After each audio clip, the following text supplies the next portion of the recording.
What if I told you that beneath these crumbling stone pyramids and weathered plazas, there lies a mystery so deep it has puzzled archaeologists for centuries?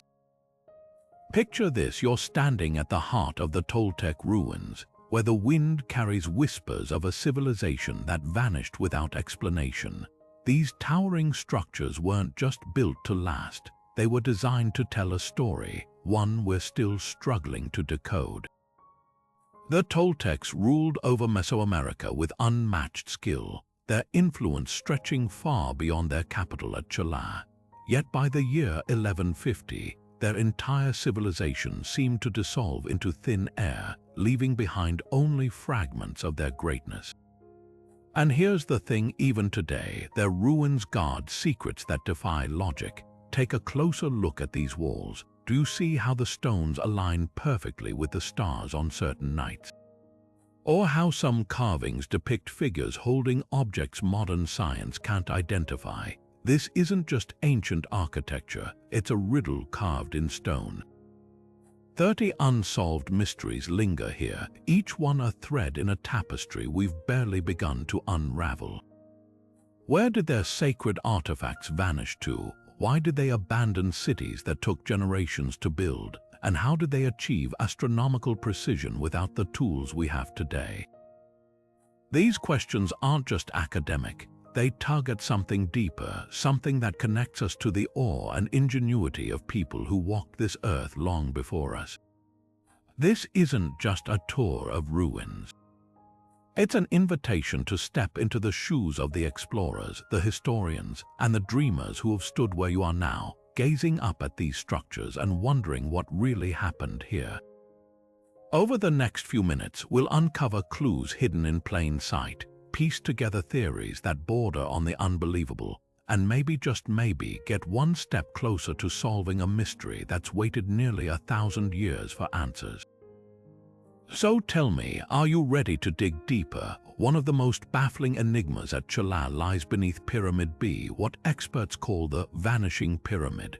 When archaeologists excavated here, they uncovered something startling: the remnants of an earlier, far grander structure that had once stood on this very spot. But here's the catch: almost nothing of that original pyramid remains.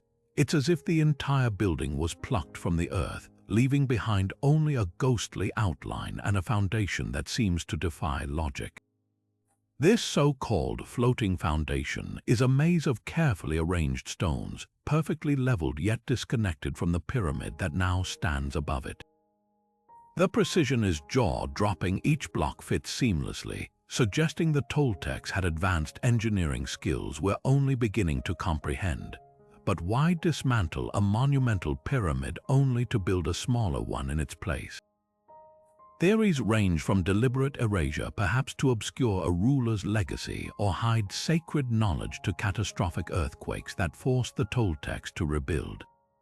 Some researchers even speculate the original structure was torn down as a ritual act, a symbolic death and rebirth of the city itself. Look closely at drone footage of the site, and you'll notice something eerie: the empty spaces where massive stone blocks should be, like gaps in a puzzle.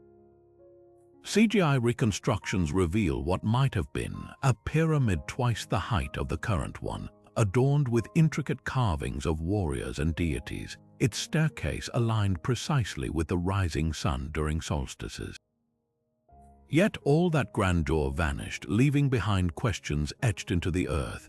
Was this destruction an act of conquest, an act of gods, or something even modern archaeology can't yet explain?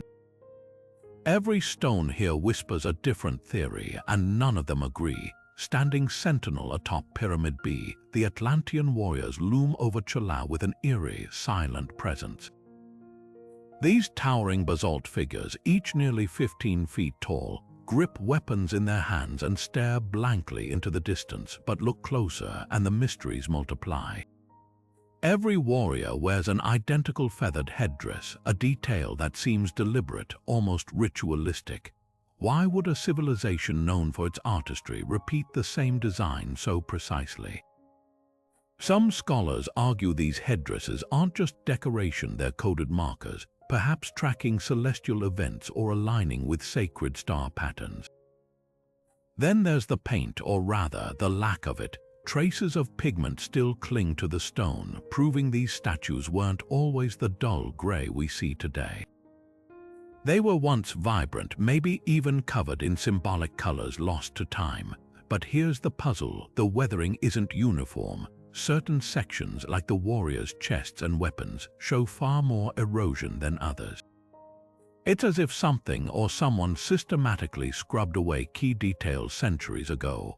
Was it the elements, or did the Toltecs themselves deliberately deface these figures to hide their meaning? The damage gets stranger. Zoom in on their belts and you'll find grooves that don't match natural wear. One theory suggests these were slots for removable objects, perhaps ceremonial blades or tablets. Even more unsettling, the way some warriors' faces are partially sheared off, not by time but in clean, angular cuts. Local legends whisper these weren't just statues but vessels for spirits, and that tampering with them invited a curse. Whether that's myth or not, the precision of the damage hints at intentional destruction, not random decay. So what were they really guarding? A calendar? A tomb, the entrance to a hidden chamber beneath the pyramid. Every answer leads to another question, and the Atlantean warriors keep their secrets locked in stone. Hidden beneath the dust of centuries, Tula's ball court holds a secret that rewrites what we thought we knew about Mesoamerican astronomy. At first glance, it seems unremarkable, smaller than the colossal courts at Chichen Itza or Monte Alban, almost modest by comparison. But dig deeper and you'll find a puzzle carved into its very foundations. When archaeologists lifted the stone flooring, they uncovered a series of glyphs so unusual they sparked debates that still rage today. These aren't just symbols, they're a map, but not of any terrain you'd recognize. These glyphs chart stars, and not just any stars. They depict constellations that don't match our night sky. Some align with patterns visible only from the southern hemisphere, places the Toltecs could never have seen. Others show celestial formations that wouldn't have been visible for thousands of years before or after the Toltecs walked these grounds. How did they know? One theory points to trade networks stretching farther than we've imagined, with knowledge passed down from cultures who'd mapped the heavens differently. Another suggests these glyphs aren't literal constellations at all, but coded messages, a celestial language meant to guide the dead or predict cosmic events. The most haunting possibility, that the ball court itself is a kind of observatory. During excavations, researchers noticed something eerie. When sunlight strikes the court's walls at certain angles, shadows fall across the glyphs in perfect alignment with solar events like equinoxes. It's as if the entire structure was designed to bring the sky down to earth. Then there's the court size. Why build it so small? Here's the twist. Scale models suggest the dimensions might mirror celestial ratios, the same mathematical relationships found in planetary orbits. If true, this wasn't just a place for ritual ball games. It was a temple to the cosmos, a site where every bounce of the rubber ball might have symbolized the movement of stars. Modern animations reveal even more layers. When you overlay the glyphs with star charts from different eras, a few configurations eerily match the sky as it would have appeared during rare celestial events, supernovas or comets the Toltecs could have witnessed. But others remain unidentifiable, patterns lost to time or perhaps never meant for human eyes at all. The most unsettling discovery came when researchers noticed one glyph repeated near the court center, a spiral resembling the Milky Way but inverted, as if seen from somewhere beyond our galaxy. Was this artistic liberty or evidence of knowledge that shouldn't exist?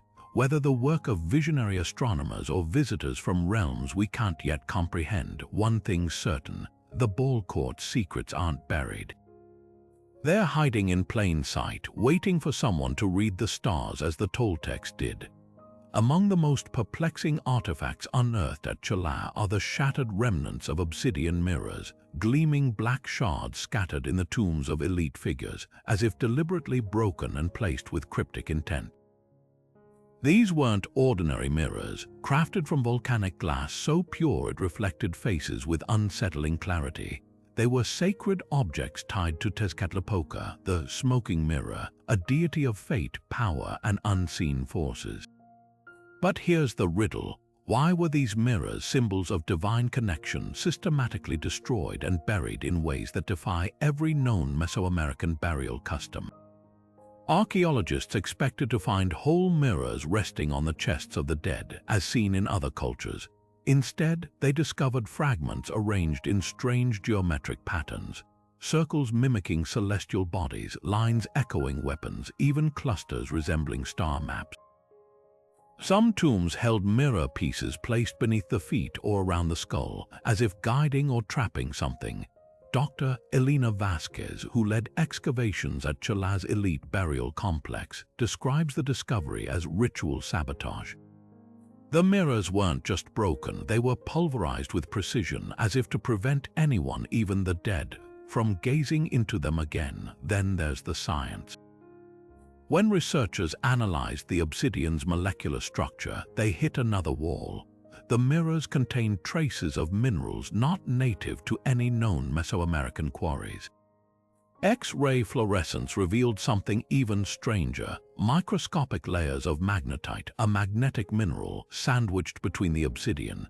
In certain light, these layers made the mirrors seem to ripple like smoke, an effect that couldn't have been accidental. Was this advanced metallurgy, or were the mirrors imbued with properties science still can't fully explain? Local myths add another layer. Elders speak of Tezcatlipoca's mirrors as portals, tools to commune with spirits or glimpse alternate realities. But they also tell warnings. Mirrors that showed too much were ritually blinded to protect the living. Could the Toltecs have smashed these objects because they revealed something terrifying? Or was their destruction a final act of defiance, a way to sever ties with the gods themselves as their civilization collapsed? The answer might lie in the patterns. One shard, etched with a glyph of a serpent swallowing its tail, suggests the mirrors were linked to cycles of creation and destruction. Yet every theory crumbles like the obsidian itself, leaving only reflections of questions in the fragments that remain. Near the temple of Quetzalcoatl, archaeologists uncovered rows of small skeletons, children laid to rest with meticulous care, their bones untouched by the violence expected in Mesoamerican sacrificial rites. This discovery shattered assumptions. Across the region, evidence of child sacrifice often reveals brutal methods: hearts torn from chests, skulls crushed in rituals to appease gods. But at Tula, the remains tell a different story. These children show no fractures, no cut marks, no signs of struggle. Their burial positions are eerily deliberate, some curled like sleeping infants, others arranged with hands clasped as if in prayer, all facing the rising sun. Forensic animations reconstructing the scene reveal something even stranger: traces of pigments and flower pollen preserved in the soil, suggesting their bodies were painted and adorned before burial, then gently covered in blossoms. Compare this to the chilling precision of Tenochtitlan's Tezcatlipoca, where rows of child skulls bear the unmistakable marks of ritual blades, or the cenote of sacrifice at Chichen Itza, where bones plummeted from great heights, shattering on impact. The Toltec children defy these patterns. Toxicology reports from their teeth show traces of cacao and a mysterious, sedative-like compound, ingredients found in sacred drinks meant to ease passage into the afterlife. Some researchers argue these weren't sacrifices at all, but revered figures buried during a celestial event, their deaths tied to something far more complex than appeasing angry gods. Then there's the alignment. Each grave lies along an invisible line intersecting the temple's stairway and the horizon point where Venus appears brightest. Could these children have been guides for souls ascending to the stars? Local oral traditions speak of star-eyed ones, children born under auspicious signs, believed to carry messages between worlds.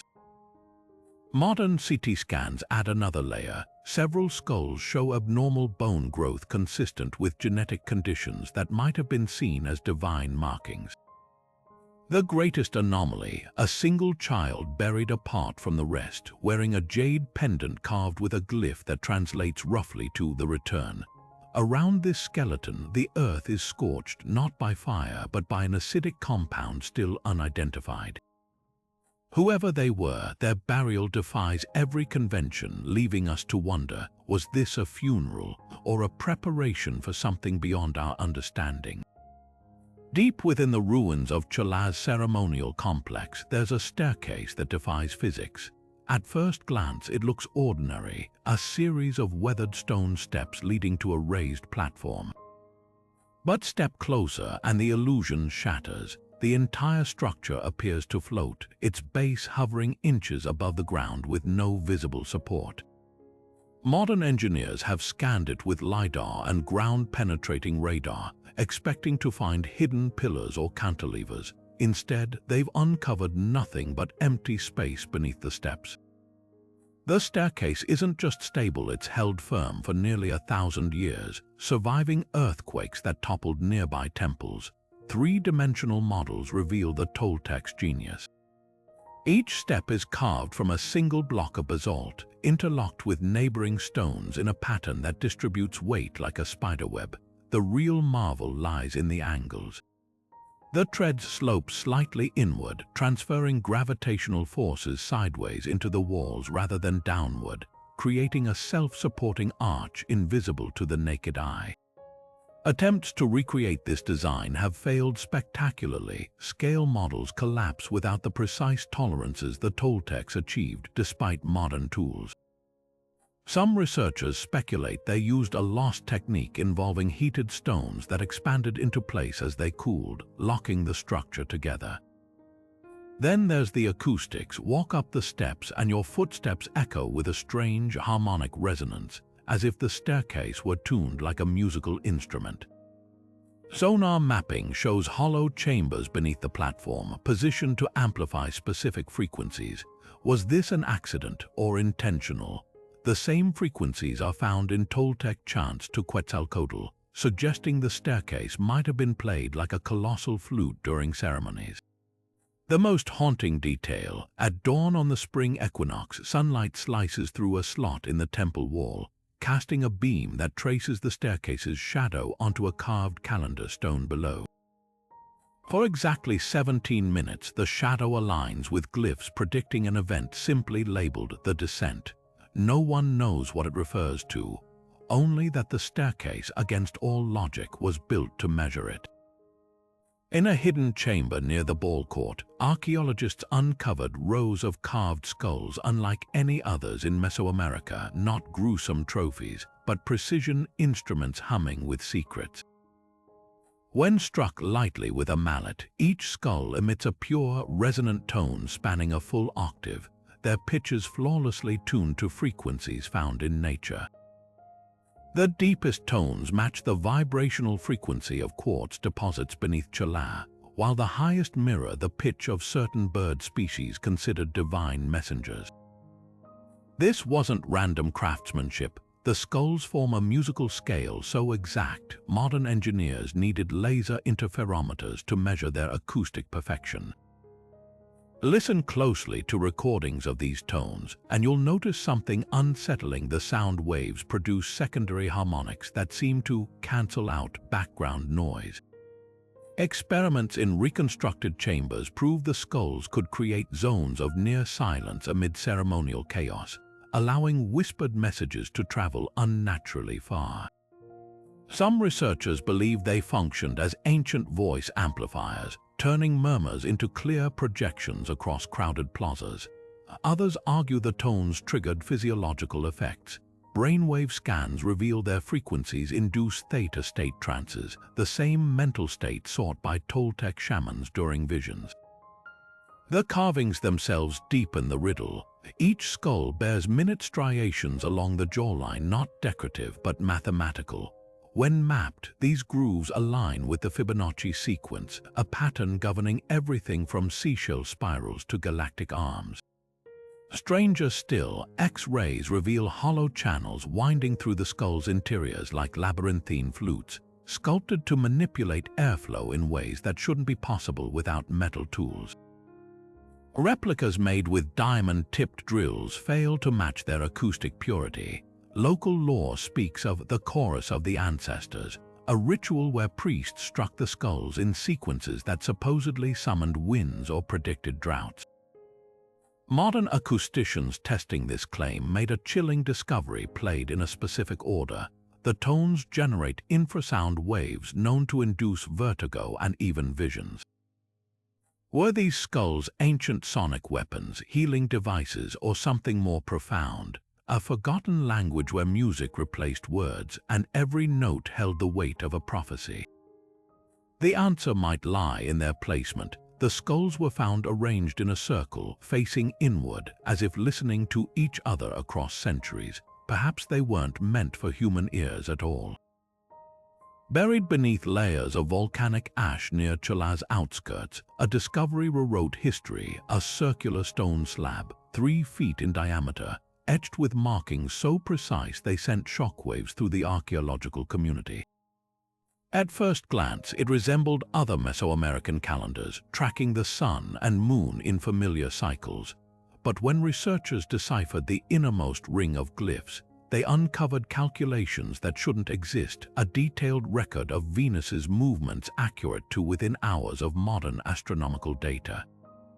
The Toltecs weren't just tracking the planet, they predicted its retrograde motions and brightness fluctuations with impossible precision. Here's what makes this stone so controversial. Based on carbon dating, the calendar was carved around the year 950, centuries before the Toltecs supposedly developed advanced astronomy. Even stranger, its Venus cycle matches calculations made by Galileo with telescopic assistance 700 years later. The glyphs include a tiny, almost hidden correction factor accounting for Venus's elliptical orbit, a mathematical nuance European astronomers didn't grasp until the 17th century. Dr. Mateo Ruiz, an astrophysicist who analyzed the slab, describes it as a pocket watch found in a Neolithic cave. The anomalies multiply when you examine the stone under polarized light. Microscopic tool marks reveal it was carved in stages, with older layers showing even more sophisticated math than the surface. Some glyphs appear to have been deliberately obscured, their original meaning scratched away and replaced with simpler symbols. One partially erased equation seems to calculate the gravitational pull between Venus and Earth, a force the Toltecs couldn't possibly have measured without precise instruments. Then there's the material itself. Geochemical analysis shows the basalt came from a quarry over 200 miles away, chosen not for its aesthetics but for its unique crystalline structure. When struck at certain angles, the stone emits ultrasonic frequencies that align with resonant patterns found in Tula's pyramids. Was this calendar also a tuning device, linking celestial events to architectural acoustics? Most baffling of all are the 7 blank spaces along the calendar's edge, spaced exactly 19.5 degrees apart, the same angle recurring in sacred geometry across ancient cultures. Local oral traditions speak of the silent years, periods when Venus's movements were considered taboo to record. Modern simulations reveal these gaps correspond to rare celestial events, times when Venus transited directly between Earth and the Sun, casting a shadow the Toltecs might have interpreted as the planet's descent into the underworld. Whether this slab was a working tool, a sacred object, or a message from a lost era of scientific brilliance, one thing is clear: the Toltecs saw the cosmos with eyes far keener than history remembers. And their calendar doesn't just mark time, it marks a mystery we've only begun to unravel. High atop Tula's ceremonial precinct sits an altar that contradicts everything we know about Toltec sacrifice. A stone table crisscrossed with intricate channels designed to carry rivers of blood, yet not a single drop has ever been detected. Forensic teams have scoured its surface with ultraviolet scanners, chemical swabs, even hyperspectral imaging. The results pristine: no iron residues, no hemoglobin traces, none of the organic decay patterns found at other Mesoamerican sacrificial sites. This isn't just an absence of evidence, it's evidence of absence. So why carve an altar with such gruesome precision, only to never use it? The channels themselves are masterworks of hydraulic engineering. Each groove angles downward at exact gradients, meeting at a central drain that would have funneled liquid with eerie efficiency.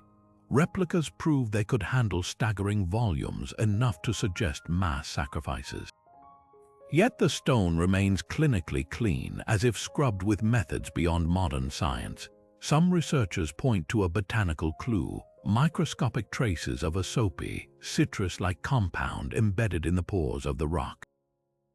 Ancient texts from neighboring cultures mention a cleansing dew made from fermented cactus and lime, a concoction so potent it could dissolve organic matter without a trace. But why go to such lengths to erase sacrifices while leaving altars drenched in blood just meters away? Symbolism offers another angle. The channels form a perfect replica of the Toltec sacred river system, mirroring the paths of underground waterways that fed their city. Could this have been a metaphysical tool, a place where priests sacrificed water or precious oils instead of blood, enacting rituals of renewal rather than death?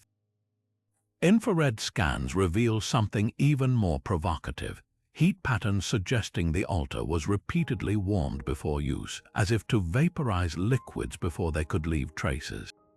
Then there's the ultraviolet footage. Under certain wavelengths, the entire altar lights up with ghostly handprints, dozens of them, pressed into the stone with palms facing upward in a gesture of offering, not restraint.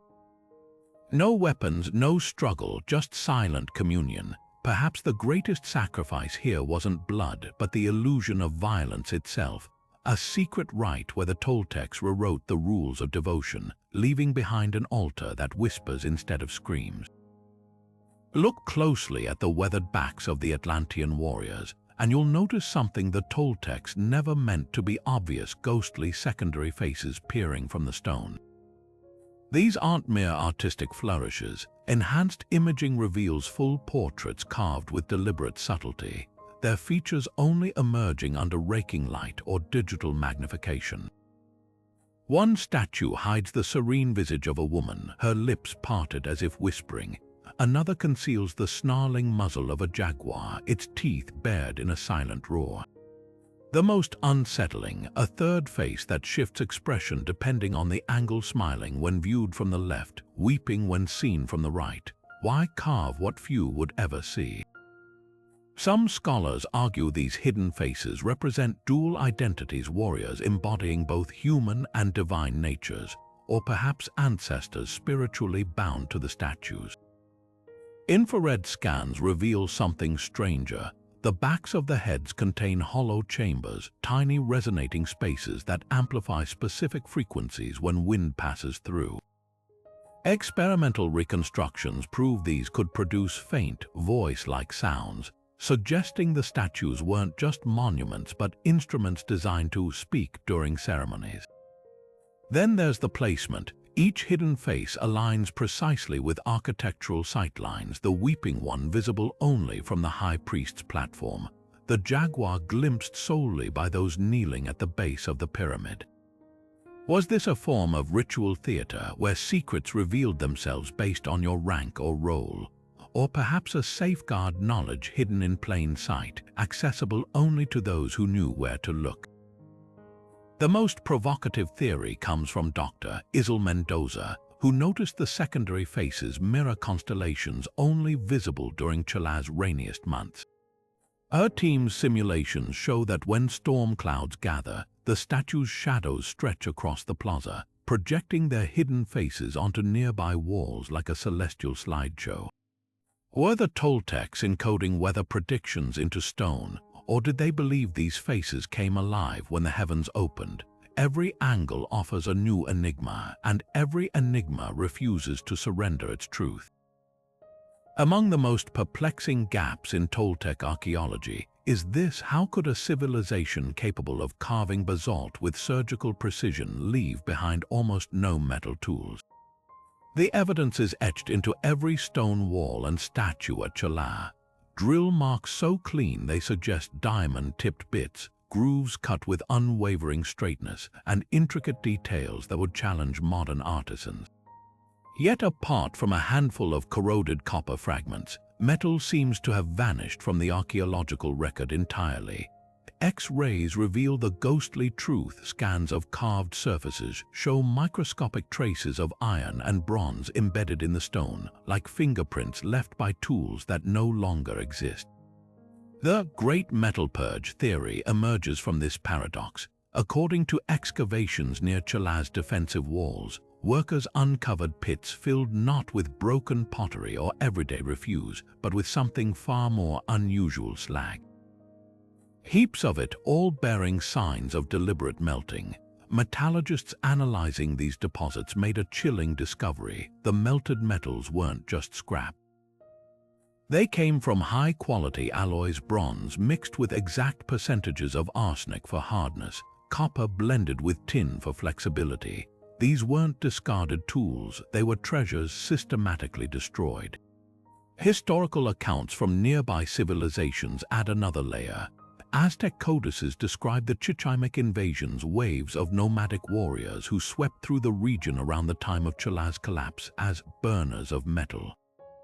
One particularly vivid illustration shows Toltec smiths surrendering their tools to invaders, who then melt them down in massive pits. But here's the twist: recent isotope analysis proves some slagged metal predates the invasions by decades. This suggests the Toltecs might have begun destroying their own metallurgy long before outsiders arrived.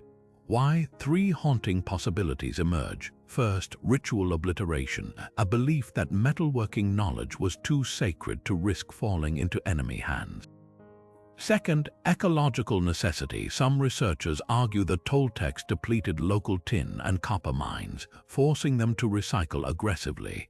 The third theory is darkest of all. Forensic scans of metal residues show unusual radiation signatures, hinting at possible contamination from mineral sources. Could the Toltecs have discovered and feared metals that made them sick? One artifact tells the story best: a stone block from Tula's main temple, its surface crisscrossed with tool marks. Under ultraviolet light, the grooves glow with metallic residues arranged in perfect parallel lines.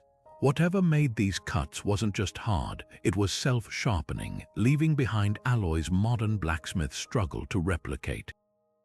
The block sits now in Mexico City's National Museum, surrounded by puzzled crowds. Its message is clear: the Toltecs didn't just lose their metal, they erased it.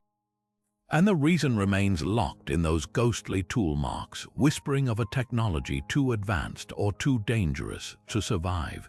Deep within the heart of Tula's grandest pyramid lies a secret, a hidden structure so unexpected it forced archaeologists to rethink everything they knew about Toltec engineering. When researchers using ground-penetrating radar scanned the monument, they didn't just find chambers or tunnels, they uncovered an entire second pyramid, perfectly preserved inside the outer shell like a nesting doll of stone. But this wasn't merely an earlier version of the same design. This inner pyramid, built centuries before its colossal counterpart, points stubbornly 13 degrees off axis, aligning with a celestial phenomenon that shouldn't have been visible to the Toltecs at the time of its construction. The precision of this misalignment is what stumps experts. 13 degrees isn't arbitrary. It's the exact angle between the rising sun on the summer solstice during the Inner Pyramid's era and its position when the Outer Pyramid was completed. The Toltecs didn't just build over their past, they encoded a time capsule of shifting heavens into the very bones of their city. Why? One theory suggests the Inner Pyramid marks the moment their calendar reset, perhaps after a catastrophic event or a divine revelation. Laser scans reveal its walls are covered in glyphs depicting a star that walked, possibly a supernova or comet that forced them to recalibrate their understanding of the cosmos. The construction technique adds another layer of genius. The outer pyramid wasn't haphazardly piled atop the old one. It was meticulously engineered to avoid crushing the fragile inner structure. Cross-sections show a lattice of volcanic rock channels diverting rainwater and seismic pressure around the hidden pyramid, as if guarding sacred knowledge. Even more astonishing, the hollow space between the two pyramids resonates at a frequency that amplifies certain vocal tones, creating eerie echoes of rituals performed centuries apart. Stand in the right spot during a solstice sunrise, and the acoustics align to let whispers from the inner chamber travel up through vents to the outer temple, a phenomenon locals call the voices of the builders. The most tantalizing clue lies beneath the inner pyramid's foundation. Excavations uncovered a circular stone slab engraved with a star map matching the night sky from the year 712, 300 years before the Toltecs supposedly mastered advanced astronomy. The map highlights a cluster of stars invisible to the naked eye, their positions accurate enough to suggest the Toltecs had lenses or other optical aids lost to time. Or perhaps they inherited knowledge from an even older culture, burying it layer by layer like the pyramids themselves. The answer might lie in that deliberate 13-degree turn, a silent rebellion against the passage of time, or a message carved in stone and shadows, waiting for someone to read the sky as they did. Walk through the ruins of Tula on a quiet morning, and you might hear something impossible: walls that whisper back. This isn't just an echo. At specific spots near the Temple of the Morning Star, if you speak a certain phrase in Nahuatl, the stone responds with uncanny clarity. Not random reverberations, but actual words, phrases linguists have identified as fragments of ancient prayers, warnings, or perhaps even names lost to history. Audio engineers mapping these talking walls made a startling discovery. The echoes aren't bouncing chaotically. They're shaped by near-invisible grooves carved into the stone at precise angles, acting like a prehistoric soundboard.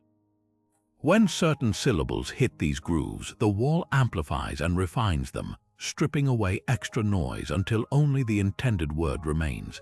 It's as if the Toltecs engineered their architecture to preserve specific sounds across centuries. The most famous example stands 7 paces from the northwest corner of the temple, say Tila, the Nahuatl word for love, and the wall returns Tilahuiscalpantecutli, the name of the dawn star god. This isn't coincidence. Spectral analysis shows the echo's frequency matches exactly with the resonance of a conch shell trumpet found buried beneath the plaza, an instrument used in dawn rituals. Was this a sacred game, a test for initiates, or something darker? Local guides whisper that during excavations in the 1960s, one archaeologist spoke a phrase now lost, and the walls replied with a sentence so unsettling, workers refused to return until a shaman performed a cleansing ritual. Linguists face another puzzle. Some echoed words don't match any known dialect of Nahuatl. They're older, possibly remnants of a proto-language spoken before the Toltecs rose to power. One theory suggests these walls aren't just reflecting sound, they're repeating phrases spoken into them long ago, like a stone tape recorder. Recent laser scans reveal microscopic pitting in the rock that mimics the patterns of sound waves. Under the right conditions, wind passing through these pits might play back forgotten voices. The most haunting evidence comes from a team that set up parabolic microphones around the site at dusk. As temperatures dropped, the stones contracted slightly, and for 17 minutes the walls emitted a low chant in perfect rhythm, though no one was speaking. The recording, now housed in Mexico's National Anthropology Museum, defies explanation. It contains 7 distinct voices, all repeating the same 3-note phrase in round. Carbon dating of nearby artifacts suggests those stones were quarried 300 years before the Toltecs supposedly developed written music. Whether divine message or acoustic fluke, one thing's certain: these walls still have stories to tell. And they're choosing their words carefully.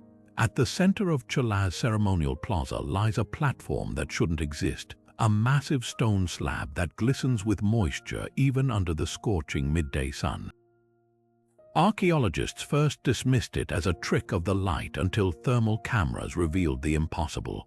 While surrounding stones bake at over 50 degrees Celsius, this one remains stubbornly cool, its surface hovering near 20 degrees no matter the season.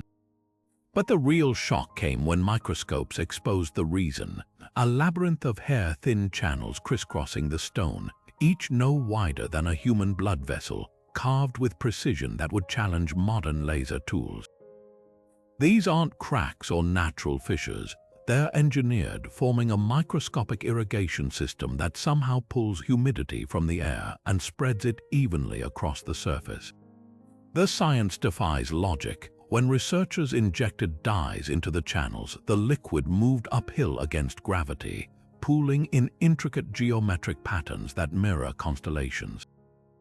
Spectrographic analysis uncovered traces of a mineral coating inside the channels, a blend of silica and volcanic clay that acts like a sponge, absorbing atmospheric moisture during cool nights and releasing it slowly as temperatures rise. But here's what engineers still can't replicate: the channels self-clean.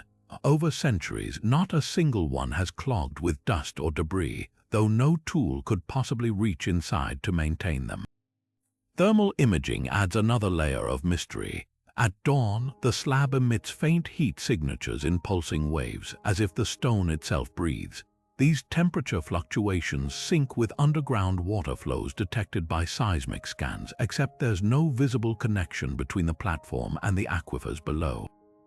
Some researchers speculate the Toltecs harnessed piezoelectric effects, using pressure from footsteps to generate subtle currents that manipulated moisture. Others point to the slab's composition, a rare form of basalt found only in one distant quarry, its crystalline structure vibrating at frequencies known to disperse water molecules. Local legends call it the Weeping Stone, claiming it sweats in the presence of untruths. Modern technology hints at something equally profound. When ultrasonic mappers scanned the platform, they detected hollow chambers beneath it emitting low-frequency hums, the same resonant frequency as thunder miles away. Was this a weather-predicting device, a ritual object that cried to announce coming storms, or perhaps something more sacred, an altar where the boundary between stone and water simply dissolved? The answers might lie in those microscopic channels, still flowing after 1,000 years of drought, as if the Toltecs bottled a piece of the sky itself. Beneath the ruins of Tula's royal palace, archaeologists uncovered a chamber that redefined the word archive, 214 human bones, each meticulously carved with symbols so dense they resemble the pages of some unthinkable book. These aren't haphazard etchings. The markings cluster in grids, spiral like equations, and repeat in sequences that mirror grammatical structures found in later Mesoamerican codices. But here's what chills researchers: the bones aren't scattered, they're shelved. Niches in the chamber walls hold them upright, arranged by type, femurs together, ribs in rows, skulls aligned, as if sorted by some macabre cataloging system. Deciphering this bone library has split the academic world. One faction, led by epigrapher Dr. Sofia Rios, argues the carvings are historical records, genealogies of rulers or treaties with neighboring cities. Her team's breakthrough came when they noticed recurring glyph clusters matching known Toltec names for seasons and celestial events. But skeptics point to the bones themselves. Isotope analysis reveals they came from at least 17 different individuals, all elite, all buried decades apart.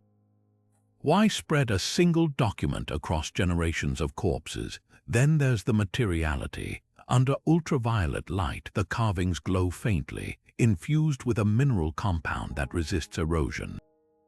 Even stranger, the depth and angle of each groove vary to create tactile differences. A rib might have shallow, delicate strokes, while a pelvis bears deep, jagged gashes. Some researchers suggest these weren't meant to be read visually, but by touch, like Braille for the blindfolded priests who supposedly used them in rituals. The most unsettling theory emerges from acoustics. When struck with a mallet, certain bones produce tones matching the resonant frequency of Tula's pyramids. Played in sequence, they form melodies that, when fed into sound analysis software, generate waveforms uncannily similar to star constellations. Could these bones be a musical map of the heavens? Or perhaps a score for rituals meant to summon or appease something beyond the stars? Local lore adds another layer. Elders speak of the bone readers, a secretive caste who could interpret whispers from the dead. Modern forensic teams tested this grim poetry, placing sensors on the bones during windstorms. On nights when gusts hit specific speeds, the chamber hums with vibrations that make the glyphs appear to shimmer, as if activated by some unseen force. Whether archive, instrument, or conduit to the afterlife, one thing's certain: these bones were never meant to rest in silence. Their message, coded in marrow and mineral, still waits for someone or something to turn the page. What if the very stones of Tula could bend light to their will? Every year, on dates modern calendars no longer recognize, a miracle unfolds at the main pyramid. As the sun arcs across the sky, its rays paint an impossible shadow. A serpentine profile so precise it could only belong to Quetzalcoatl himself. Time-lapse footage reveals the phenomenon in eerie detail. First, a flicker of darkness along the pyramid's edge, then the gradual uncoiling of a feathered serpent's head, its jaws gaping as if to swallow the sun whole. The shadow grows razor-sharp for exactly 22 minutes before dissolving like smoke. This isn't chance. Millimeter-perfect measurements prove the pyramid stairway was engineered as a colossal sundial, its steps notched to filter sunlight into sacred shapes. But here's what defies explanation: the serpent only appears on 4 days scattered unevenly across the year, none aligning with equinoxes or solstices. Researchers painstakingly cross-referenced these dates with surviving fragments of the Toltec Tonalpohualli calendar, only to hit a wall. The days correspond to no known agricultural cycles, no celestial events visible to the naked eye. Yet Toltec astronomers clearly considered them significant enough to encode into architecture that would outlast their civilization. Digital reconstructions offer a clue. When astrophysicists modeled the night sky as it would have appeared over Tula 1,000 years ago, they noticed something startling. The serpent shadow dates match moments when Venus reached its maximum brightness while passing through rarely documented star clusters. These clusters, invisible without telescopes, would have been known to the Toltecs only through meticulous generations of observation. Perhaps they marked transitions between cosmic epochs, or moments when Quetzalcoatl was believed to descend from the heavens. The real genius lies in the shadow's construction. Unlike simple silhouettes cast by obelisks or pillars, this one requires the pyramid's entire geometry to act in concert: the angle of each terrace, the spacing between sculptures, even the texture of the stone. Modern attempts to replicate it fail unless every parameter is exact. Archaeoptics specialists discovered why. Microscopic bumps on the pyramid's surface, invisible to the eye but proven by laser scans, scatter light in ways that sharpen the serpent's features. It's as if the Toltecs invented pixelation a millennium before computers, using stone instead of screens. Most haunting of all, the shadow doesn't just resemble Quetzalcoatl, it moves like him. High-speed cameras capture fleeting moments when wind stirs dust around the pyramid, making the serpent's shadow ripple as if alive. Local tradition speaks of these days as the awakening, when the boundaries between stone and spirit grew thin. Whether divine engineering or astronomical accident, one truth remains: the Toltecs didn't just build a pyramid, they built a clock that ticks once a year, its hands made of darkness counting down to a forgotten holy moment. And every time that shadow stirs, it asks us, what else did they see that we've forgotten how to measure?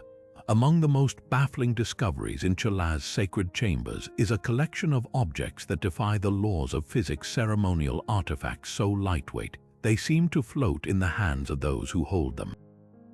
Archaeologists first noticed the anomaly when cataloging a cache of jade figurines, each carved with intricate serpents and celestial symbols. Though carved from solid stone, the pieces weighed less than half what they should have. Laboratory tests confirmed the impossible. These weren't hollow carvings or clever fakes. The jade was genuine, dense enough to ring like a bell when struck, yet somehow gravity treated it differently. Scientists subjected the artifacts to every conceivable analysis: X-ray diffraction, neutron activation, even particle accelerators. The results were consistent yet bewildering.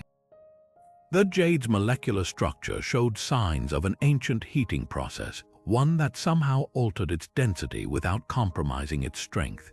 One researcher described it as stone turned to mist without losing its form. The closest modern equivalent, aerogel's ultralight materials used in space exploration, but the Toltecs achieved this feat 8 centuries before the invention of synthetic chemistry. Theories spiral from the plausible to the extraordinary. Some suggest the Toltecs discovered a natural mineral variant lost to time, perhaps a volcanic glass infused with gas bubbles at a microscopic level. Others point to traces of a plant-based resin coating the jade, a substance that might have reacted with the stone to create a buoyant matrix. But the most provocative clue lies in the artifact's placement. Each was found alongside small clay vessels containing a powdery residue. Spectroscopy revealed it to be a blend of magnetite and an organic compound similar to chitin, the material found in butterfly wings. When mixed with water, the substance becomes eerily lightweight, as if repelled by the earth itself. Then there's the legend. Aztec chronicles speak of the feather stones, gifts from Quetzalcoatl that allowed priests to carry the weight of the sky without burden. Modern engineers testing replicas made with the same mineral resin blend report a strange phenomenon. The objects briefly lose measurable mass during seismic activity, as if vibrating in tune with the planet's own frequency. Whether sacred technology or a forgotten alchemy, these artifacts whisper of a mastery over nature that borders on magic. And buried beneath centuries of dust, they wait not to be weighed but to be understood. In the northern quadrant of Tula's ceremonial complex, a doorway stands frozen in stone, a perfect rectangular frame carved into a solid wall with no room behind it. This isn't erosion or unfinished work. The edges are razor sharp, the lintel adorned with glyphs of procession, and the threshold worn smooth by what appears to be centuries of foot traffic. Tool marks along the jambs show something startling. This door wasn't just carved once and forgotten. The striations reveal repeated opening and closing, as if an invisible barrier once swung here on hinges long vanished. Thermal imaging deepens the enigma. While surrounding stones radiate heat uniformly, the doorway's interior remains stubbornly cooler, as if it still holds the memory of shade. Ground-penetrating radar confirms the obvious. There's no hidden chamber, no tunnel, just 8 feet of unbroken basalt behind that meticulously crafted frame. Yet when researchers poured water across the threshold during rain simulations, the liquid didn't pool. It vanished into the wall's surface faster than evaporation could explain, leaving behind no dampness, no mineral traces. Local lore speaks of the mirror door, a portal that opened only during certain celestial alignments, allowing priests to step between worlds. Modern cosmologists offer a chilling parallel, theoretical models of quantum tunnels where space-time folds to connect distant points. The Toltecs, of course, had no knowledge of Einstein-Rosen bridges, or did they? The glyphs above the doorway depict a serpent swallowing its tail while a human figure steps through its coils, a motif some researchers interpret as a metaphor for cyclical time or dimensional travel. The most unsettling clue lies in the wear patterns.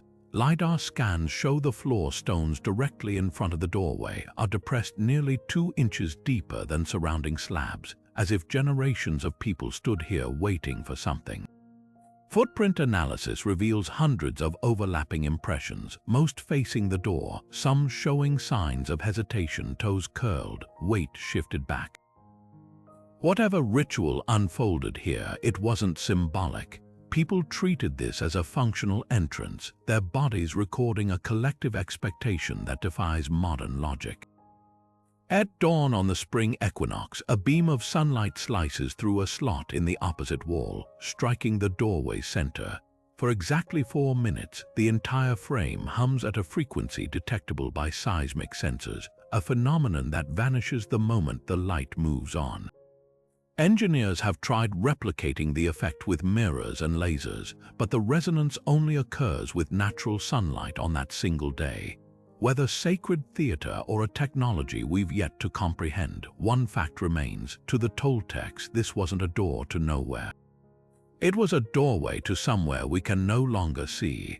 Beneath the main temple's altar, archaeologists stumbled upon a vein of quartz so pristine it seemed to pulse with trapped sunlight. This wasn't ordinary crystal. It stretched 20 feet through the foundation in a perfectly straight line, its facets cut with such precision they could split a beam of light into spectral ribbons.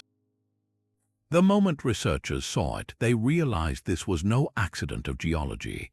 The quartz vein had been deliberately embedded, aligned to the temple's central axis so that on the summer solstice, sunlight would strike it at an angle that made the entire chamber glow gold.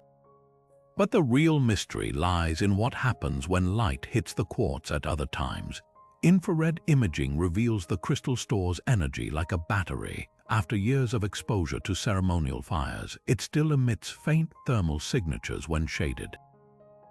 Some sections even show microscopic scoring, as if tools had been dragged across the surface to generate sparks or harmonic vibrations. Replicas prove the vein acts as a natural amplifier. Chants spoken near it resonate with eerie clarity, while certain frequencies cause the crystal to hum at a pitch that vibrates the temple's stone floors. The Toltecs seemed to know this. Excavations uncovered small stone dishes placed at intervals along the vein, each containing traces of burnt resins and iron oxide substances known to react with quartz's piezoelectric properties. When heated, this mixture would have charged the crystal, creating weak electromagnetic fields. Ancient texts from neighboring Teotihuacan describe singing stones used to focus prayers, and the positioning of these dishes suggests the Toltecs may have tuned the quartz like an instrument, using it to channel energy during rituals. Then there's the anomaly. At the vein's midpoint, a section of crystal is missing, not broken or worn away, but carefully extracted, leaving a geometric void.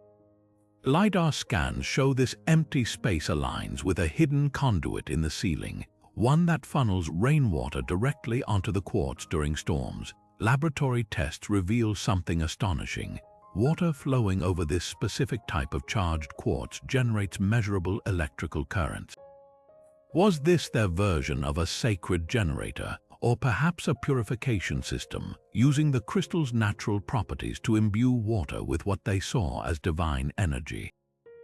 The most haunting evidence comes from the ceiling itself. Soot patterns suggest torches were once mounted above the vein, not for illumination, but to project flickering light through the quartz onto the temple walls. Digital reconstructions show the effect would have been staggering, shimmering bands of color that moved like living things, transforming the chamber into a kaleidoscope of sacred geometry. Whether altar, amplifier, or something beyond our understanding, one thing's clear: the Toltecs didn't just build with stone. They harnessed the very bones of the earth, turning crystal into a bridge between the physical and the unseen. And buried in that glowing vein, there's still a charge waiting to be awakened. Buried beneath the plaza where Tula's warriors once trained, a grisly discovery rewrites history. Rows of skeletal remains, their bones streaked with eerie discolorations that glow faintly under ultraviolet light. These weren't just soldiers, they were something else entirely. Forensic analysis revealed traces of chemical compounds unlike anything in the archaeological record, substances that bonded with the warriors' very bones, leaving behind a toxicological fingerprint centuries after death. The first clue came from their teeth. Deep grooves in the enamel suggested habitual chewing or grinding, but the real shock was in the residue, a cocktail of alkaloids, some matching known psychoactive plants, others completely unidentifiable. One warrior's femur contained traces of a compound that, when replicated in labs, caused lab rats to exhibit heightened pain tolerance and aggression for precisely 47 minutes before collapsing into a near catatonic state. The parallels to modern performance enhancers are chilling. Ancient texts from neighboring cultures describe the jaguar's breath, a potion said to grant warriors inhuman strength and indifference to wounds. Chemical breakdowns of the bone residues reveal a possible recipe: datura for delirium, psilocybin for sensory amplification, and something far stranger, a mineral compound resembling crushed meteorite, rich in iridium and osmium, metals known to interact with neural receptors. But here's what defies explanation: these warriors showed no signs of the organ damage or skeletal stress typical of long-term stimulant use. Their bones were denser, healthier than contemporaries, as if the substances somehow fortified rather than depleted them.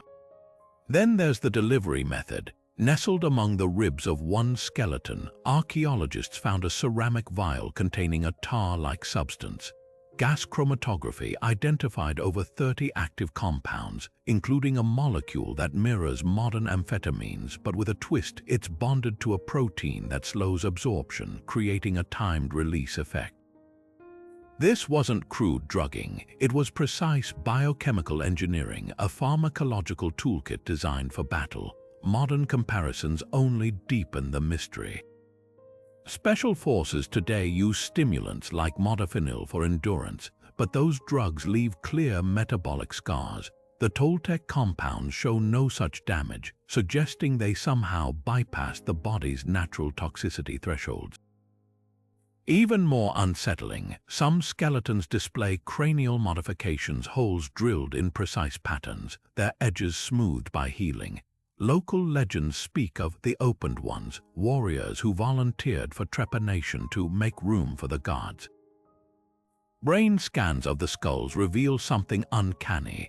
The boreholes align with regions now known to control pain perception and spatial awareness.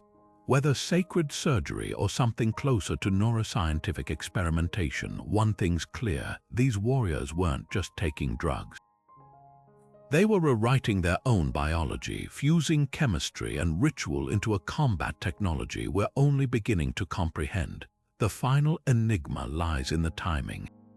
Chemical decay models suggest these substances were ingested not in childhood, not in daily life, but immediately before death. Mass graves near Tula's defensive walls hold skeletons mid-transformation, some locked in rigor mortis with weapons still gripped, others frozen in poses of ecstasy or terror. The evidence points to a single, catastrophic event where an entire warrior caste consumed their enigmatic brew simultaneously. Was this a final stand? A mass ritual, or something darker, a pharmacological failsafe, ensuring no secrets survived the city's fall? The bones hold their silence, but their chemical whispers hint at a mastery of the body's limits that borders on alchemy. And locked in those molecular chains, there might still be formulas waiting to be decoded, recipes for warriors who fought not just with steel, but with the very chemistry of their souls. In the heart of Tula's central plaza, archaeologists uncovered an enigma that rewrites our understanding of ancient fire. A layer of ash spread uniformly across the stones, yet beneath it, not a single scorch mark or trace of heat damage. This wasn't just a fire that burned clean. This was a fire that shouldn't have burned at all. Lab analysis revealed the ash wasn't from wood or organic fuel, but from a mineral compound rich in phosphates and sulfates, substances known to modern science as components of cold flames, fires that burn at temperatures so low they leave no trace on most materials. The Toltecs seem to have mastered this impossible chemistry. Scattered among the ash, researchers found tiny clay spheres, each perforated with microscopic holes. When broken open, they contained residues of a white powder that, when exposed to moisture, undergoes an exothermic reaction, releasing heat without the telltale blackening of combustion. Ancient texts from neighboring cultures describe the breath of Tlaloc, a ritual where priests lit torches that glowed without smoke, their flames cool enough to touch. Modern pyrotechnics experts have attempted to replicate the effect using the same mineral blends, but the Toltec formula remains just out of reach. Their fires didn't just defy physics, they curated it, burning exactly what they chose to burn and nothing else. Then there's the placement. The ash layer forms a perfect circle 30 paces wide, its edges razor straight, as if contained by some invisible barrier. Thermal imaging of the stones beneath shows no gradient of heat, just a uniform absence, as if the fire knew where to stop. The most haunting clue lies in the plaza's carvings. Friezes along the perimeter depict priests holding what appear to be bundles of reeds, but the flames curling from them are carved as spirals, not jagged tongues. Some researchers interpret this as a symbolic representation of cold fire, while others point to the glyphs alongside them, a repeating sequence that translates roughly to the cleansing that does not consume. Chemical engineers have proposed a startling theory. The Toltecs might have harnessed catalytic combustion, a process where certain minerals lower the activation energy needed for fire, allowing it to burn at ambient temperatures. But without metal catalysts, how? The answer could lie in the plaza's construction. The stones are flecked with traces of platinum group metals, likely imported from distant volcanic regions. When mixed with the right organic compounds, these metals can trigger low-temperature reactions, effectively turning the entire plaza into a colossal chemical hearth. The most chilling implication comes from a set of skeletons found near the ash circle. Their bones show no signs of burning, yet their rib cages contain traces of the same mineral ash, as if they inhaled the fire itself. Forensic pathologists initially assumed this was post-mortem contamination, until they noticed something inexplicable. The ash inside the bodies is fresher, less degraded than the layer on the stones. It's as if these individuals carried the fire within them, a living combustion that left no mark except in their lungs. Whether sacred suicide or some unfathomable ritual, one thing's certain: the Toltecs didn't just play with fire. They rewrote its rules, leaving behind flames that still flicker in the gaps of our understanding. Deep beneath Tula's Grand Plaza, archaeologists uncovered a chamber that defies the very nature of sound, a room where whispers vanish midair and shouts die before they can echo. Unlike any other space in the ancient world, this buried vault doesn't just muffle noise, it devours it. Modern acousticians brought in to study the phenomenon were stunned when their equipment registered near total sound absorption, with decibel levels dropping to almost zero within milliseconds. Even the scrape of a boot against the floor or the clink of a dropped tool simply disappears. The walls hold the secret. Microscopic analysis reveals a surface pocked with millions of tiny, irregular cavities, some no wider than a human hair, carved in fractal patterns that scatter sound waves into oblivion. It's as if the Toltecs engineered a stone sponge for noise, using geometry that predates modern acoustic science by nearly 1,000 years. Replicas built with 3D printing confirm the effect. Sound enters these microscopic labyrinths and never finds its way out. But here's what's even stranger: the chamber isn't just silent, it's cold. Infrared scans show the walls consistently register 5 degrees cooler than surrounding stone, as if the missing sound energy transforms into something else entirely. Possible uses spiral from the practical to the profound. Some researchers suggest this was a sacred space for listening to silence, where priests might commune with gods or ancestors in utter auditory void. Others point to glyphs found near the entrance depicting figures with hands pressed to their ears, a possible warning or instruction for initiates. Then there's the chilling theory proposed by Dr. Luis Navarro, who noticed the chamber's dimensions match descriptions in Aztec texts of the devouring rooms, where oracles ingested hallucinogens to experience visions without the distraction of the physical world.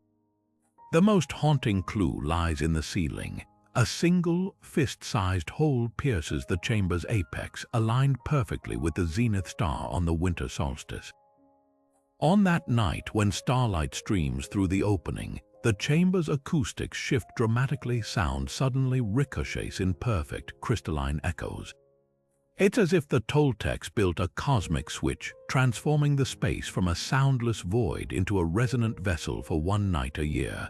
Whether ritual instrument, scientific marvel, or something beyond our understanding, this chamber doesn't just silence noise. It asks us to listen to what isn't there, and in that absence the past speaks volumes. Among Tula's most perplexing carvings is a scene that seems to defy physics players mid-leap, their ritual balls suspended in the air as if frozen in flight. This isn't artistic exaggeration. The ball hovers at the apex of its arc with no player's limbs touching it, while the athlete's postures suggest they're not just jumping but floating. Side-by-side comparisons with ball court murals at Chichen Itza reveal an eerie consistency. Other Mesoamerican cultures depicted the game dynamically, with balls in motion or mid-strike.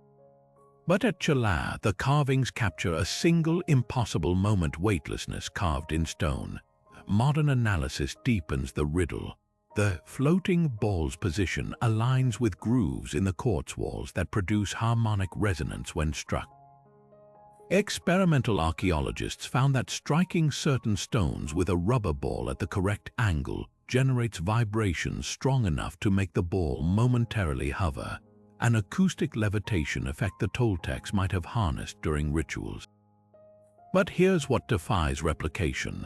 The carvings show multiple balls airborne simultaneously, a feat requiring precision beyond even modern physics. Legends from the region echo this impossibility. Aztec codices describe the game of the flying men, where players supposedly leaped higher than humanly possible after consuming a sacred brew. X-ray fluorescence of the carvings reveals traces of a pigment made from meteoritic iron, a material linked to Mesoamerican myths of celestial power. Some researchers speculate the scenes depict not literal gameplay, but shamanic visions induced by hallucinogens, merging ritual and perception into a single image. Acoustic engineers propose another theory. The ball court's proportions match resonant frequencies that can create standing wave sound patterns capable of suspending small objects. If the Toltecs discovered this phenomenon, they might have staged miracles to awe spectators, using sound as invisible strings to puppet the game. The most haunting detail lies in the player's eyes. Each figure's pupils are carved as spirals, a motif found only in carvings of the dead or those communing with gods. Whether this depicts literal levitation, psychotropic trance, or a technology lost to time, one thing's clear: the Toltecs didn't just play the ball game. They bent its rules until the very earth seemed to release its grip. Beneath the shadow of Tula's Grand Pyramid, a network of stone channels twists through the earth like the veins of some slumbering giant, an ancient hydraulic clock system that still marks the hours with uncanny precision. Unlike anything else in the archaeological record, this labyrinth of aqueducts, reservoirs, and tilted sluices functions without gears, without pendulums, using only gravity and water's immutable laws to measure time.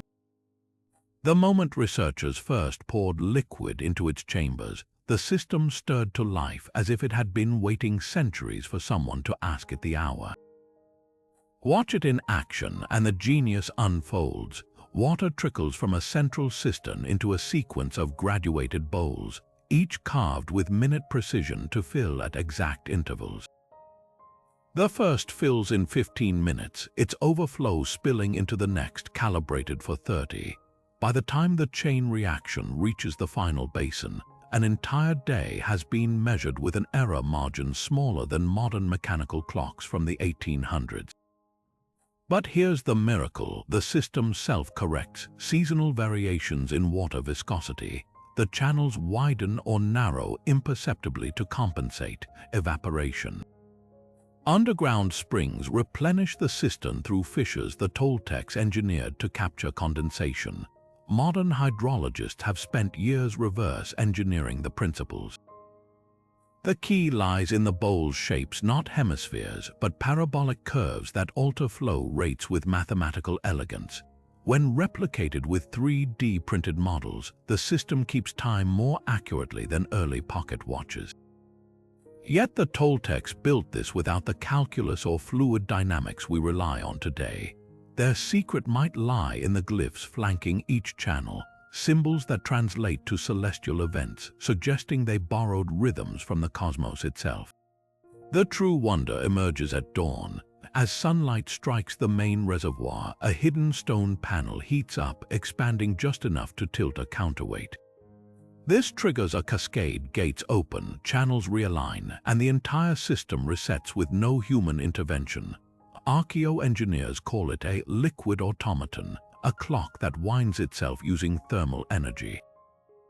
Local legends speak of it as the Tears of Tula, claiming its waters carried messages from the rain god.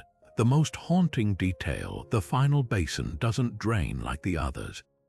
Its overflow feeds into a buried pipe that snakes toward the pyramid's foundation.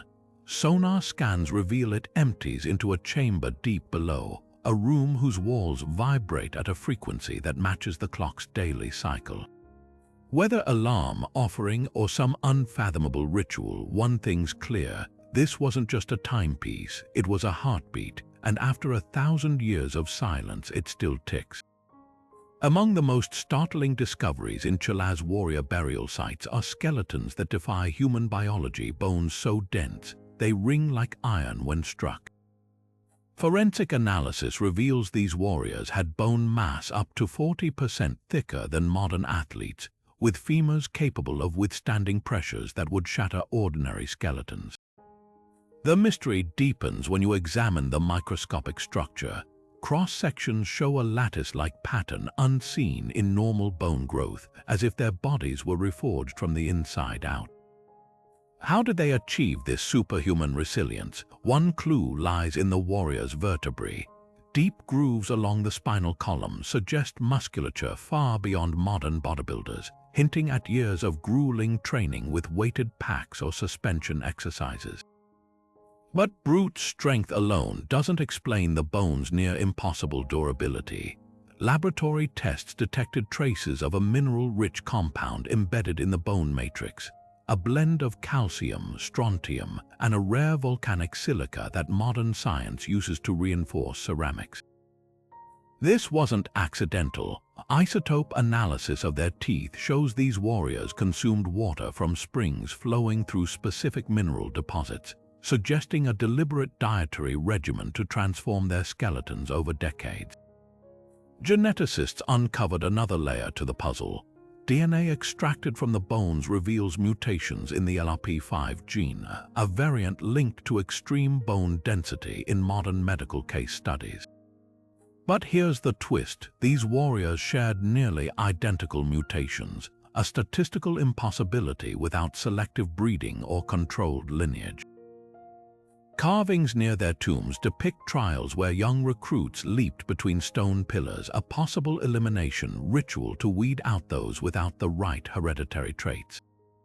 The most chilling evidence comes from their injuries. Fractures show near-perfect healing, with scars denser than the surrounding bone, as if their bodies over-repaired damage. Experimental archaeologists testing replica weapons found Toltec bones required 3 times the force to break compared to average human remains. Whether through sacred diets, generations of calculated breeding, or lost biomechanical knowledge, these warriors weren't just strong, they were engineered. And their bones, tougher than the swords that struck them, whisper of a time when humanity's limits were redrawn in stone and sinew. Some of Tula's most haunting secrets aren't carved in stone, they're painted on it, or at least they were. Decades ago, archaeologists uncovered walls splashed with vibrant murals so vivid, early explorers described them as still wet to the touch. Blues as deep as the twilight sky, reds that pulsed like fresh wounds, greens that seemed to shimmer with an inner light. Yet by the time researchers returned with proper equipment, these masterpieces had vanished, leaving behind only ghostly outlines and a handful of pigment flakes clinging to the stone like fading memories.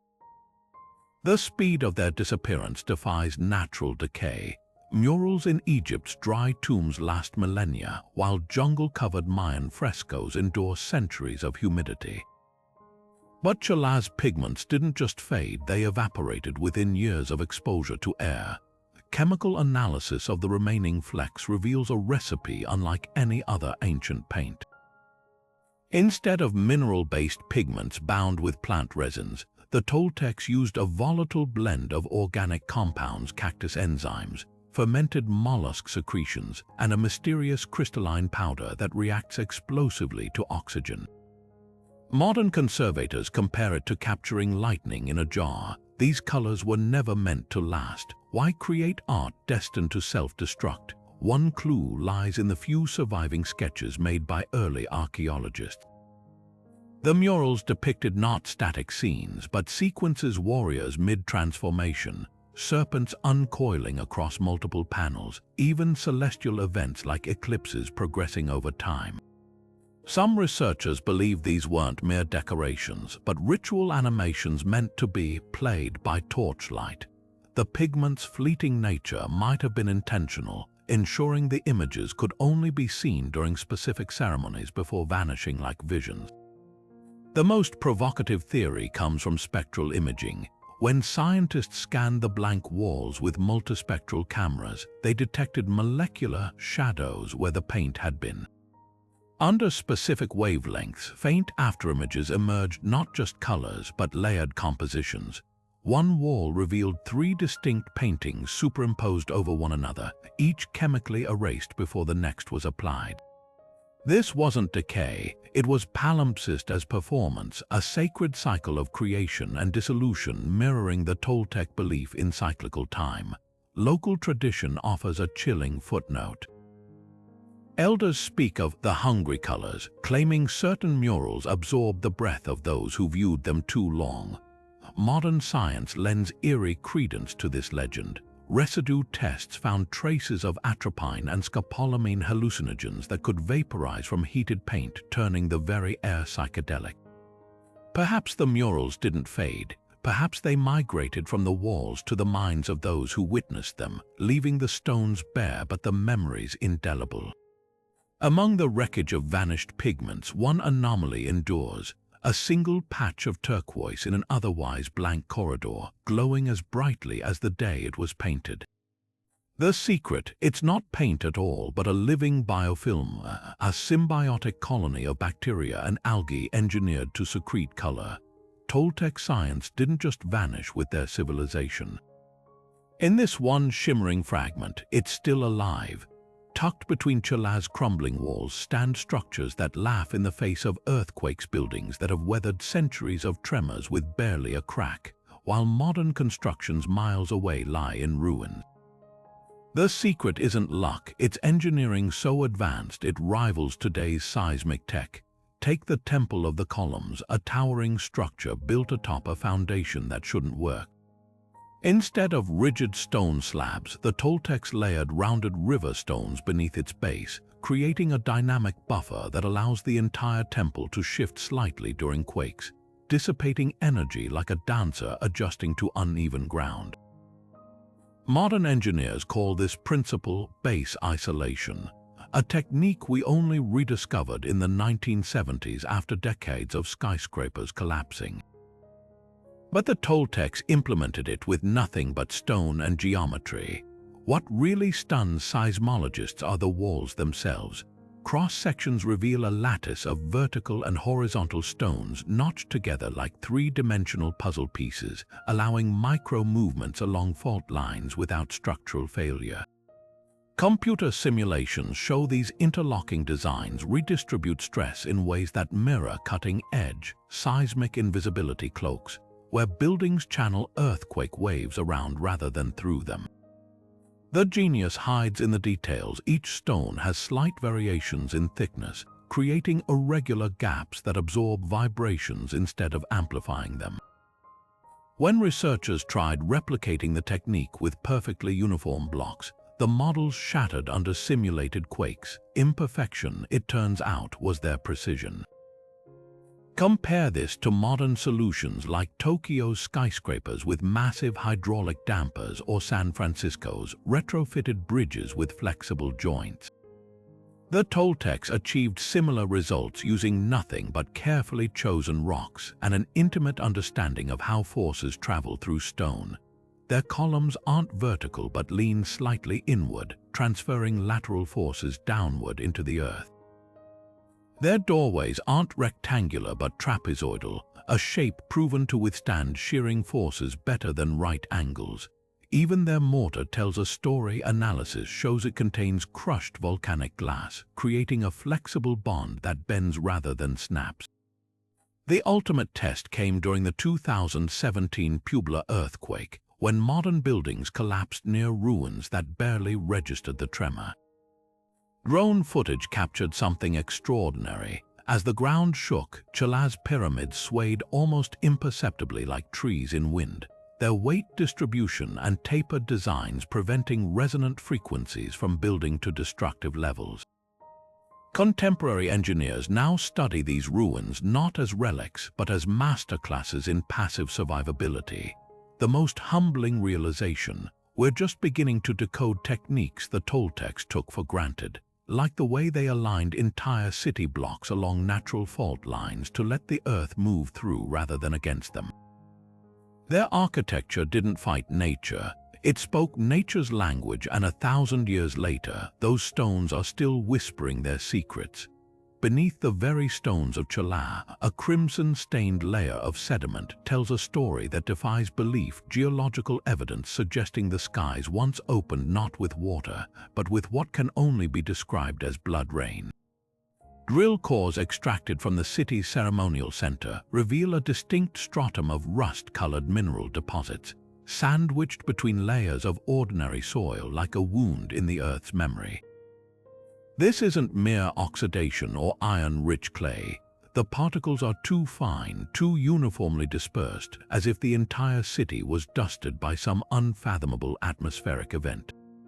And here's the chilling detail: carbon dating places this anomaly squarely during Tula's zenith, around the year 1050, a time when Toltec chronicles speak of the sky weeping scarlet.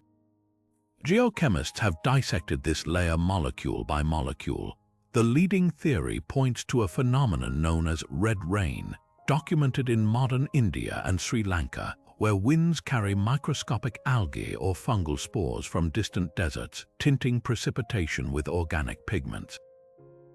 Yet the Toltec samples contain something stranger: traces of hemoglobin-like proteins and iron oxides arranged in crystalline patterns unlike any natural algae. Some researchers argue this could be evidence of extraterrestrial dust, citing similarities to red rain particles studied after meteorite impacts. Others point to volcanic eruptions. Tula lies downwind of the trans-Mexican volcanic belt, where explosive events could have launched iron-rich ash high enough to nucleate crimson droplets in rain clouds. But the Toltecs themselves left clues that muddy the waters. Murals hidden beneath later construction depict figures recoiling from falling red liquid, their mouths open in what might be screams or invocations. One particularly unsettling fragment shows a priest holding an empty bowl skyward, catching streaks of scarlet while glyphs above him translate to "the year the gods bled." Modern spectrography detected residues on that mural's surface, minerals matching the bloody layer outside, as if the artists painted with the very substance that fell from the heavens. The most provocative evidence comes from the sediment's magnetic signature. When subjected to alternating magnetic fields, the particles align in swirling patterns reminiscent of vortex clouds, a fingerprint that atmospheric physicists recognize as the mark of a supercell storm. Imagine it: a towering tempest, its updrafts whipping desert dust, volcanic ash, and perhaps even airborne microorganisms into a crimson slurry, unleashing it over Tula in a downpour that stained stone and skin alike. Whether divine omen or freak meteorological event, one truth lingers in that rusty stratum. For the Toltecs, the line between the natural and the supernatural wasn't just blurred. It poured from the sky, leaving stains no amount of time can wash away. Beneath the dust of centuries, archaeologists brushing aside debris in Tula's central plaza uncovered something that shouldn't exist: a sprawling mosaic floor, its tiles arranged in perfect celestial alignment. At first glance, it resembled other Mesoamerican star maps, with familiar constellations like the Pleiades and Orion depicted in polished obsidian and jade. But when researchers plotted the positions against modern astronomical charts, the truth sent shockwaves through the scientific community. This wasn't just a map of visible stars. It charted deep sky objects, star clusters, nebulae, and even galaxies impossible to see without telescopes. The Toltecs had somehow mapped the heavens with a precision that defies history. The most baffling detail: the floor's centerpiece, a spiral pattern mirroring the Whirlpool Galaxy, a structure only detectable with magnification. Its arms spin outward with exact proportions, down to the angle of dust lanes invisible to the naked eye. Nearby, tiles form the Horsehead Nebula's distinctive silhouette, complete with molecular cloud filaments no ancient culture could have witnessed. Even the materials whisper secrets.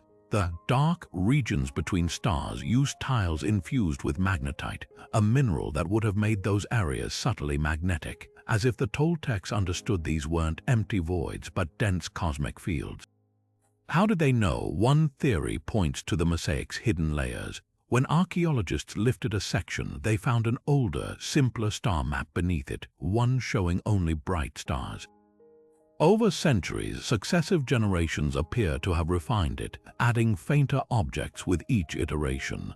This suggests meticulous record-keeping across generations, with observations passed down and expanded. But that doesn't explain the deep sky anomalies. Modern astronomers testing the site made a chilling discovery: the plaza's polished stone benches act as natural mirrors. When filled with water on moonless nights, they create crude but effective reflective telescopes capable of magnifying brighter nebulae.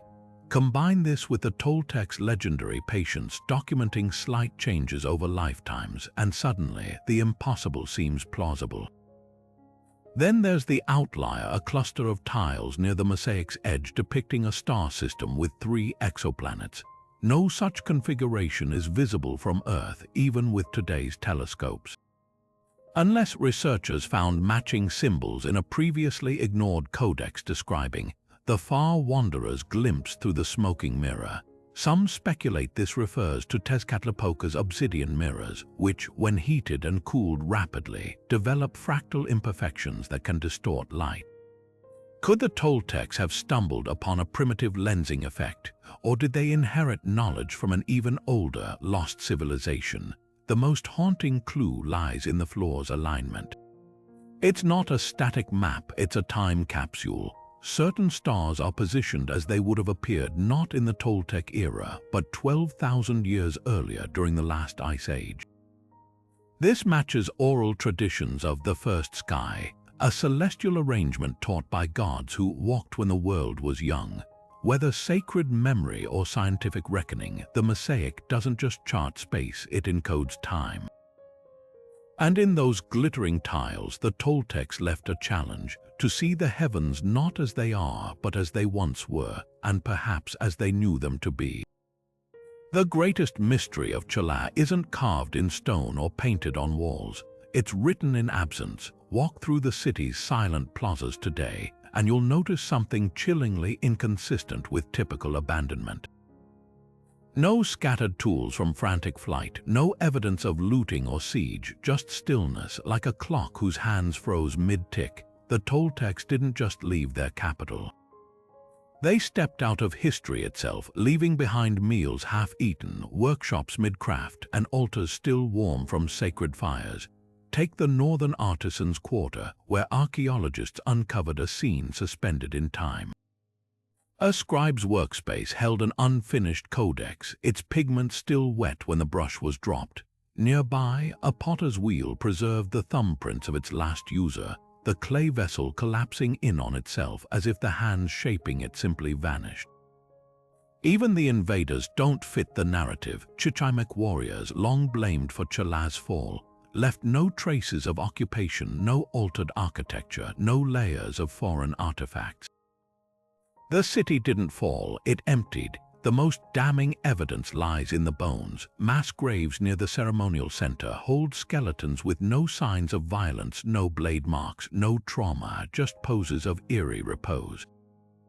Forensic analysis revealed something even stranger: identical mineral deposits in their teeth and bones, suggesting the entire population consumed the same water source in their final days. But Tula's aqueducts fed from multiple springs. For everyone to drink from one, they must have gathered, deliberately. Then there are the artifacts that shouldn't exist.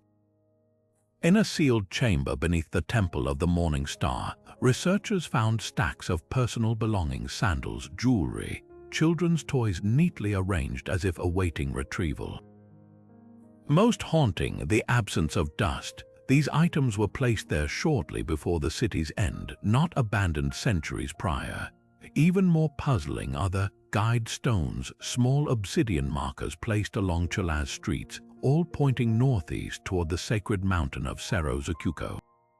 Excavations there uncovered no refuge, no new settlement, just a circular stone platform etched with the same symbol found on the last dated monument in Tula, a spiral descending into a void. Climate data complicates the story further. While some scholars argue drought-triggered collapse, sediment cores tell a different tale. Tula's reservoirs were full when the city emptied. Crops showed no signs of blight. Tree rings from the period even suggest unusually fertile years. So why leave paradise? Perhaps the answer lies in the final glyph ever carved at Tula, not a declaration of war or famine, but a single word repeated 14 times on a palace wall: Tila Chinoli. The sacred burning, not of buildings but of bridges, of ties, a ritual so total it consumed not just objects but memory itself. The most chilling theory comes from an overlooked detail in Aztec codices. One illustration depicts Toltec priests leading a procession into a lake, their bodies dissolving into mist. For centuries, scholars dismissed this as myth. Then divers discovered it, a submerged causeway in Lake Texcoco, its stones matching Tula's quarries, ending abruptly in deep water, no footprints leading away. No remains, just a road that marches straight into the abyss, as if walking was never the point. The Toltecs didn't flee, they didn't fall. They stepped off the map entirely, leaving behind not ruins but a riddle wrapped in silence. And the weight of that silence grows heavier with every artifact we fail to explain. After unraveling the enigmas of Tula, the floating staircase, the blood rain, the bone library, and the vanishing civilization, we're left staring into the abyss of history, humbled by how much we don't know. The Toltecs didn't just build cities, they engineered impossibility. Their mirrors defied metallurgy, their paints outsmarted time, and their warriors reshaped their own biology. They tracked planets with math that wouldn't be rediscovered for centuries and carved star maps of constellations no human eye should have seen.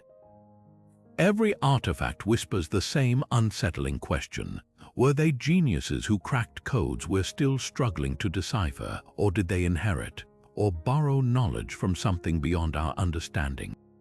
Consider the chilling precision of their hydraulic clock, a water-powered timekeeper more accurate than early modern inventions, or the way their cold fire burned without heat, a chemical feat modern labs can't fully replicate.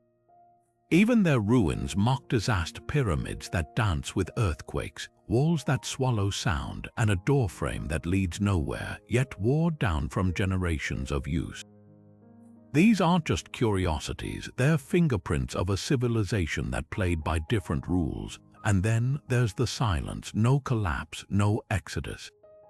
Just a city paused mid-breath, its people gone as if they stepped through some unseen threshold. The absence is louder than any artifact. Did they vanish into myth? Walk into some dimensional fold hinted at by their mirrored portals? Or did they simply leave, taking their secrets to a place we've yet to dig? So what do you think? Were the Toltecs the ultimate innovators, their achievements lost in the fog of time? Or does their legacy point to forces we're not equipped to explain yet? Ancient astronauts, interdimensional contact, or a science so advanced it blurred into magic? Tap into the comments and weigh in. This is one mystery that thrives on fresh eyes and wild theories. And if peeling back history's layers excites you, hit subscribe. Because from the shadows of Tula to the next enigma waiting to be unearthed, we're just getting started. The past isn't done talking. Are you listening?